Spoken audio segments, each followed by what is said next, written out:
Yikes.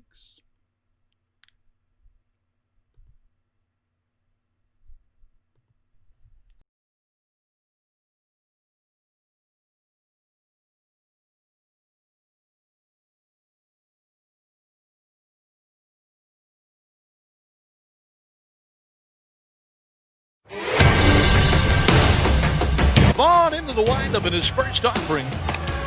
Just a bit outside. Are you crying? Are you crying?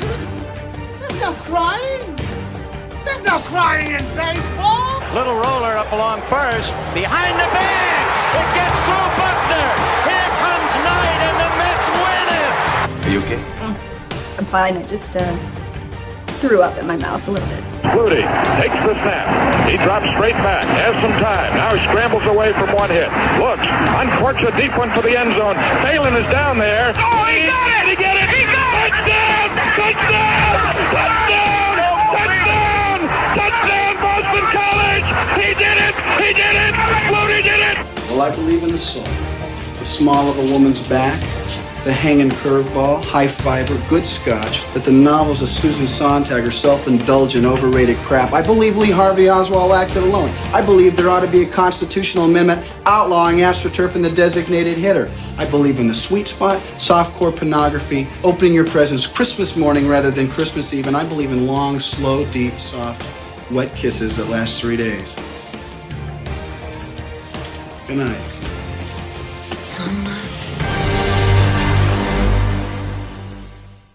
Greetings, true believers. Welcome in. Hi once again, everybody, and welcome to another edition of The Man in the Arena. Asking the musical question, do you have $750 to loan me? If you do, don't worry about it. I mean, I can accept it, and I can give you really good terms. Also, it's interesting to see what happens sometimes when you don't quite, when you're cleaning off the control panel before everything happens. That's for those of you watching it live.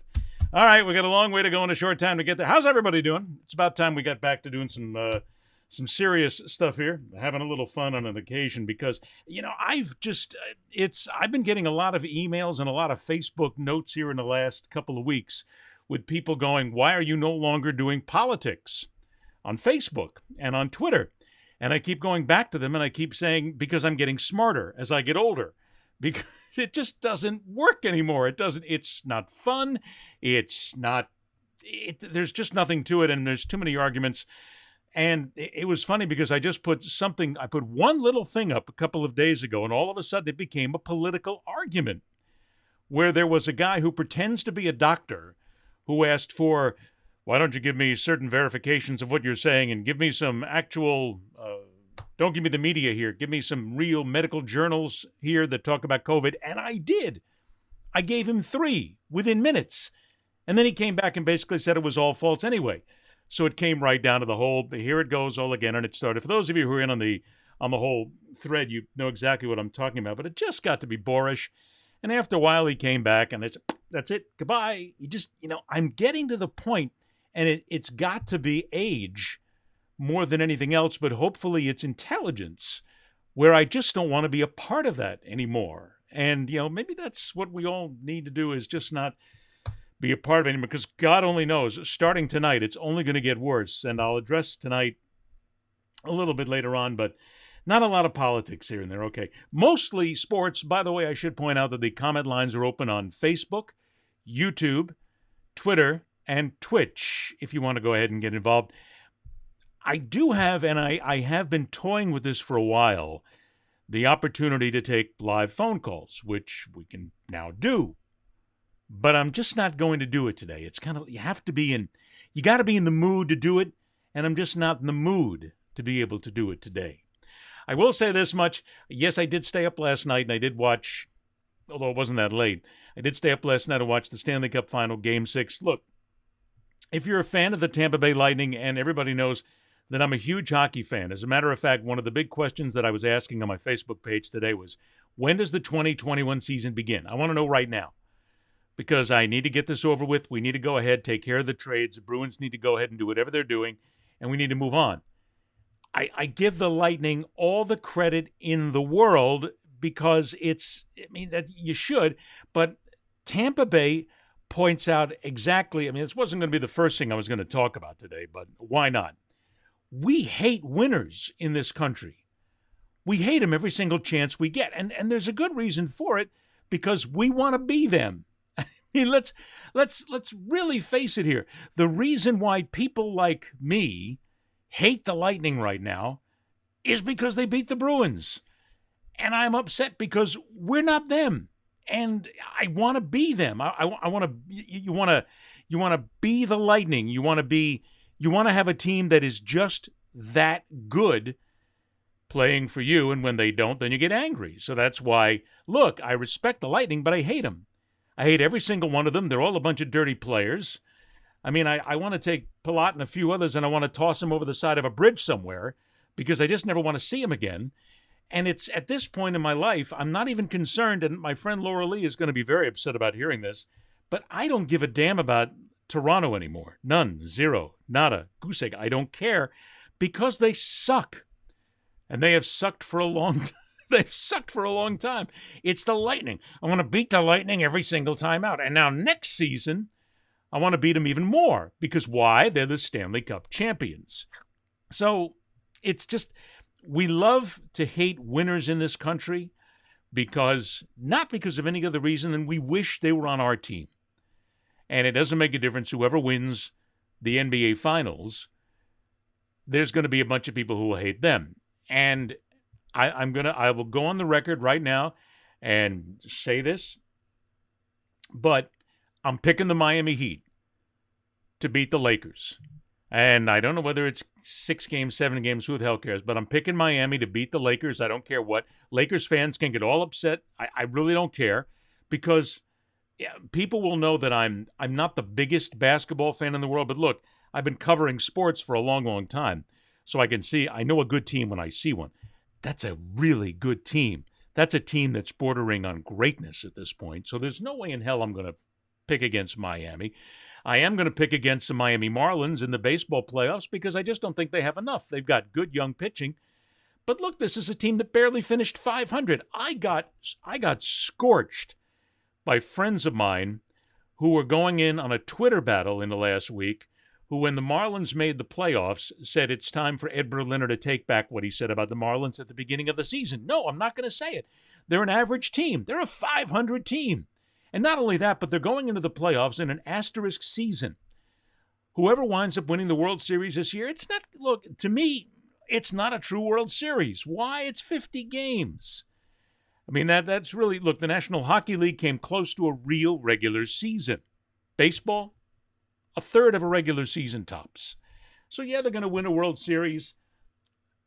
Congratulations, whomever wins it. I'm going to watch the game. I'm going to enjoy it. I'm going to watch some games. But I'm not going to pick the Miami Marlins to win it. If they do, yes. And here's another thing while I'm off on a rant. See, and I haven't even gotten to the reasons why we were going to do the show today, is because the people who got into the Twitter battle with me said that the Miami Marlins are the best story in Major League Baseball this season. And I disagree. What they're doing is they're going from last season and saying, okay, so they had a record number of losses last season.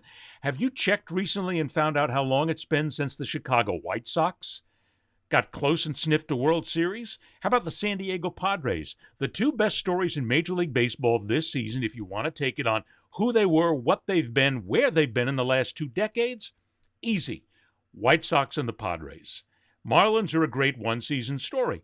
Can they turn it around again? Can they make it again for another season? Maybe. Look, I still hold a lot of animosity towards Derek Jeter and the way he treated a lot of people when he walked into that franchise. There's no doubt about it. Some of them were my friends.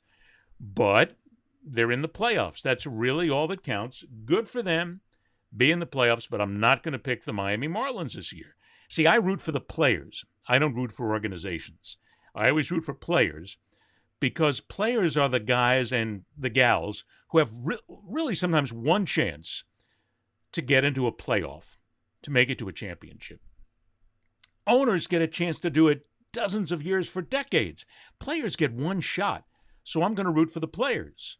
So in that case, I'll root for the Marlins players, but the organization, nope, not going to root for them. Now, speaking of organizations, news today is the Tennessee Titans have had a COVID-19 outbreak. And I want to make sure I get the numbers right here. Let's see. They got 3 players and 5 coaches who were hit. So what they've done is they've shut down the practice facility completely until Saturday. The Minnesota Vikings have closed theirs out of caution from playing them last week. There's still a question as to whether or not the Titans will play against the Steelers coming up this week. They did the contact tracing for Tennessee, and they found 48 people through the contact tracing that could have infected their people. All right, look, let's get down to the brass tacks here. The National Football League doesn't give one damn about its players, nor do they give a damn about the players. It's all about the money. I mean, of course it is. It's all about the money. And when it comes to COVID-19, if you want to be foolish enough to expose yourself to it, go ahead. See, I guess what's happened is things have changed so much here in the last several months that I no longer really, I'm no longer that concerned about people who don't wear masks or people who don't pay attention. That's your life. Go ahead. Guess what? I'm going to wear the mask. Let me see. Where is it? I always have one handy. That's the backup mask. I have another one I have several in the car. I'm going to wear the mask. My family's going to wear the mask. We're going to take care of ourselves. I can't change the fact that you're an idiot if you're not wearing it. I can't change the fact that you've decided to believe some stupid, idiotic nonsense that will say that it's no big deal or it's still a hoax. Geez, I saw that again. I saw that again this week. People claiming that it's a hoax. When did you get hit with a meat tenderizer in the brain? I mean, seriously. But see, I don't care anymore because I can't control you. I can't help you. And that's why a lot of this came from Facebook, where I've stopped getting involved in conversations with people who talk about COVID-19 and hit all these ridiculous, nonsensical things about it's real, it's not real, it's political, it's politicalization, it's a deep state. I stopped. I walked away from it because I feel better now. You know, I can have a scotch at the end of the night and I can feel better about it, and I don't have to worry about your idiocy. So the National Football League has a full-blown outbreak with one team. They're going to see if it happens to a second team. And then it's going to be up to the players and the fans. If you want to go to the game, go to the game. Really, I can't stop you. Nobody can. But if you're going to exercise a little caution, maybe you should, but I can't do anything to stop you, and I am no longer going to try. That's all just part of what's happening here. What is also happening here now is we are continuing to get the Anthem trolls. And I'm seeing them again, how they're all back. And there have been a couple of different memes that I've seen the last 48, 72 hours or so, where we're right back to this, you hate America, you hate veterans, you hate the cops, you hate this, the kneeling. Again, another reason why I stopped away from this and decided to just go back to sports. Because, look, there's an old Joe Walsh line, you can't argue with a sick mind. That's who these people are. They're sick-minded. And you can't argue with them. If they truly believe that that's what it is, okay, go ahead. But I no longer will get involved in any Facebook conversations with it because it's a waste of time. It's this massive way. You know what this whole thing is involved in? And we can get into this another day. But it's people. And you know these people. And some of you might be these people. No offense, but you might be these people. Where you post something and you go back. How many likes did I get? And you go back, how many looks did I get? How many times people, and you keep going back and you keep going back and you keep going back. And it's a disease. It's an addiction. I heartily recommend you watch The Social Dilemma on Netflix. If you don't have it, find a way to get it. But it's a brilliant documentary, and it really talks about the fact that what I'm doing right now is being tracked. You're being tracked. We're all being tracked. It's inevitable. And it is a disease, it is an ailment that we all suffer from right now, where we're addicted to this crap. So I've just chosen to not be addicted anymore. With regard to the Anthem trolls, I'm no longer going to be addicted to them because guess what? I'm finding out again that sports is a whole lot more fun than the Anthem trolls, and I just don't want to do it anymore. All right, now, we talked about how fun it is to hate the winners in this society. And we all need to understand, I'm watching my time. As we do this show, when I do the interview shows on the Man in the Arena, sometimes they go an hour, and they're really good. And for this show where we just do the conversation and talk back and forth and I just get to vent, I'm going to try and hang it down to 30 minutes because that's really about it. It's going to go up on YouTube. Everybody knows it'll be on YouTube. It'll be on podcast. It's all there. You can all see the social media outlets that are there. So you can all gather and you can find it there. As a matter of fact, there's where all the podcasts are. But it's about 30 minutes, which I think is really what people want to get involved in and how much they want to talk. So that's about where we're going to go with all this. So I'm watching my time here, and I'm watching, let's see, Melinda Jones says, your 14-year-old Noah is now my new biggest fan. Yeah, Noah. Get about 6 million of your 14-year-old friends up here, bud. That's what we need. We need some new blood in here. We need some kids in here to be part of this. My buddy Jeff DeForest is in here today. How you doing, Defo? Still the best morning radio talk show in South Florida is Defo and Luby. And Luby's one of the guys who's given me a tremendous, a royal, an unbelievable amount of bovine excrement about my comments over the Miami Marlins. I love him. Tell Luby bring it on anytime, man. That'll always be fun. So, but next thing up, we've already talked about the winners. Let's move on to this. How many of you watched Game 6 of the Stanley Cup Final last night? Okay, big hand. You know, I had to, of course. Everybody knows that I'm going to watch it, and I did. There has got to be some kind of a law that we can pass that has to stop these ear-screeching, ear-bleeding national anthem singers from being a part of an event. Last night, they had a singer named Madison Beer who sung the national anthem. Madison Beer may actually have been on about 20 or 30 beers by the time she sang this. It was, honest to goodness, I called the people in Edmonton today. They literally had to bring out emergency veterinarians to go out and take a 6-block area and try and wake up the cats in the area that had fallen comatose. It was one of the absolute worst screeching jobs of a national anthem ever. What's her claim to fame? She's a YouTube artist who became famous by covering other songs. So that's what she's done. That's the quality of a singer that they're going to bring in to sing the national anthem at the Stanley Cup Final. Look, National Hockey League, I give you guys a tremendous amount of credit because you did a great job keeping players safe. National Hockey League did it better than anybody, and what's happening today in the National Football League proves that the NFL has no clue how to do this, and they're guessing the whole way because the NHL got it right, the NFL didn't. The NBA, give them chops too, except for a couple of ne'er-do-wells who decided to go out and do some naked lunch. They did an excellent job as well. Major League Baseball did a terrible job after they got over what happened in the early stages. That's okay, but the National Hockey League did a great job. But the NHL, you blew it last night with this Madison Beer for the national anthem singer. She sucked out loud. This was one of the worst anthems I've ever heard. Now, on the other side, I'm going to give huge chops to Bare Naked Ladies, who came in and did the Canadian national anthem, and it was spot on perfect. It was excellent because guess what? They put real professional singers in there to do the anthem. See, I'm sick and tired of people being able to sing the anthem because they won the Miss Fuddrucker contest 6 years ago.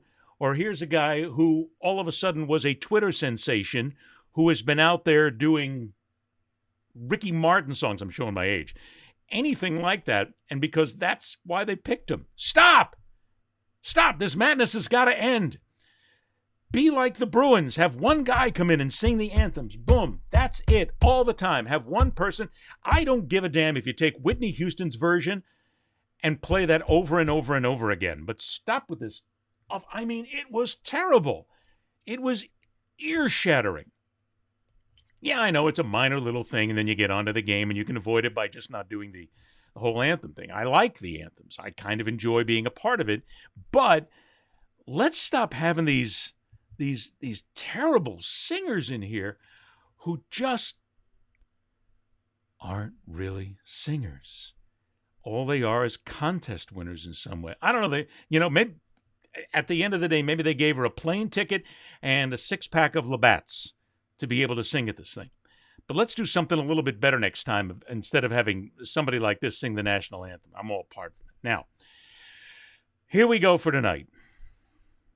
We have a chance, or a choice, if you will, to watch the debate between Donald Trump and Joe Biden or watch baseball. Where's my scissors? Okay. Wait.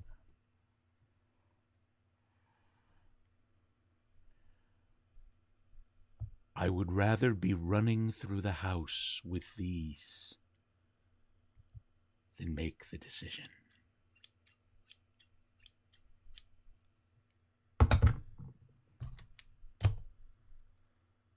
Although we all will. So you have a choice. You can either watch the debate. Peter's noting that even professionals aren't good either. Christina Aguilera wasn't too good. Yeah, but guess what? I'll take my chances with Christina than I will over this YouTube singer any day of the week. And I don't think Christina was that bad, actually. But you're right. Sometimes they don't get it right either. But we have to have... all I am is more government intervention, damn it. Let's make sure that the anthem singers are good. So here's your choice. You get to do debate or you get to do baseball. My buddy Joe Casal, I already know what's happening. Joe, if you're watching, I know that you and Tasso, and by the way, there's a story why Joe Casal has been missing from the show for several weeks, which hopefully we will tell on Friday. I'm hoping that he'll join us, and he will introduce us to Tasso, his new roommate. That's another story, which we'll have to get into. But I know Joe's going to watch the Yankees. And I know that probably as I'm working here tonight, because I have a lot of work to do here tonight, that I will probably get involved in watching some baseball. So you have that choice. What are you going to watch? The debate, well, basically we know what's going to happen in many ways. We know what's going to happen. We know that the bon mots are going to be thrown. We know that there's going to be insult and dirt that is going to be thrown back and forth. And it's going to be thrown by one guy. Let's be honest. We know that Trump is the guy who's going to be throwing the dirt. And I'm not trying to be, again, just see how this is? You can't walk away from politics in this country anymore. You have to note it, at least make mention of it. But you know that this is going to happen, so you have to make the choice. Me, I am probably going to cut the difference because I'll watch some baseball. But I will probably instead go to the new episode of The Boys on Amazon, which comes down to my final point today. We have this American fear of bad language that we have got to stop. Because, frankly, in any other country around the world, nobody's afraid of it. Guess what? The name of the town is Schitt's Creek. That's right, it's Schitt's Creek. Schitt's Creek. Let me say it again, Schitt's Creek. And the day after Schitt's Creek won a lot of Emmys for being Schitt's Creek and for being the excellent entertainment that Schitt's Creek is, because Schitt's Creek is where Schitt's Creek is located. So Schitt's Creek is what we're going to be talking about with Schitt's Creek. Don't let Noah listen to this part of the show, okay?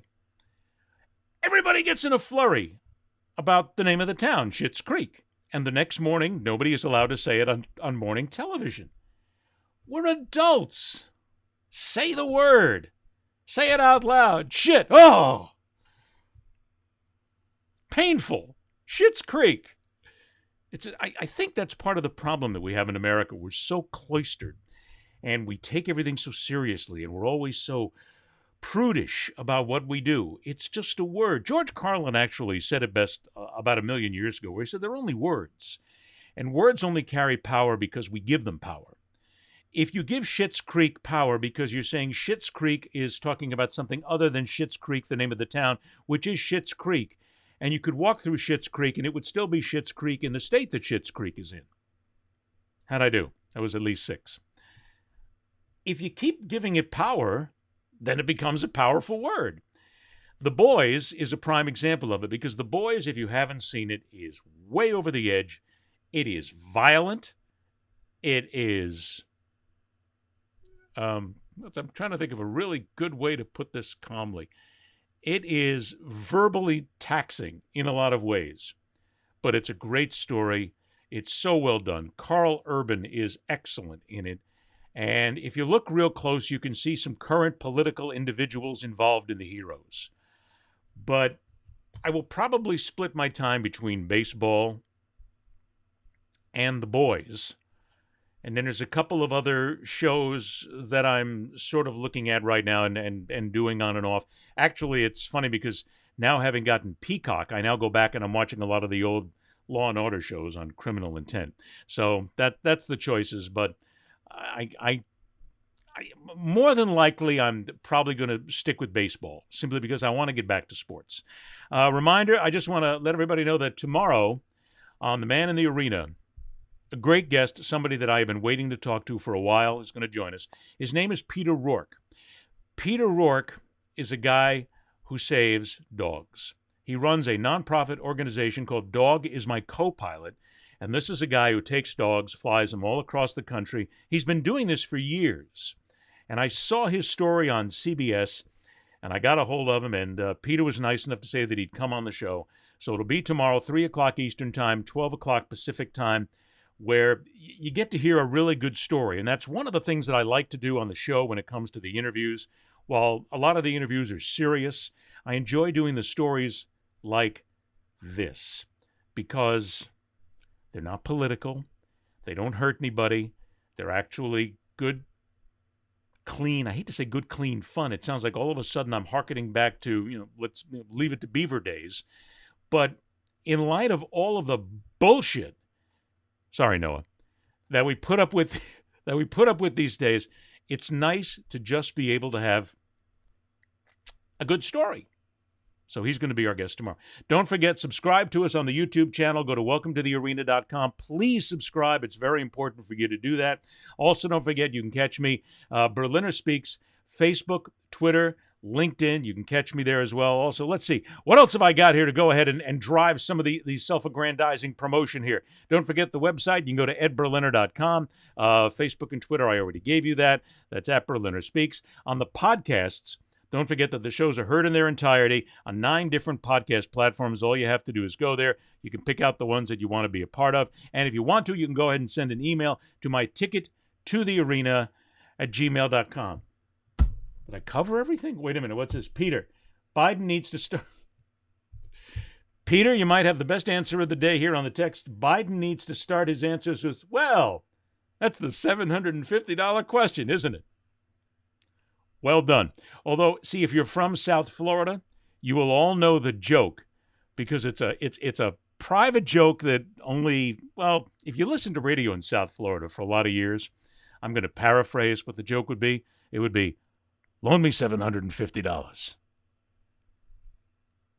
Let's see who got exactly what the reference is, okay?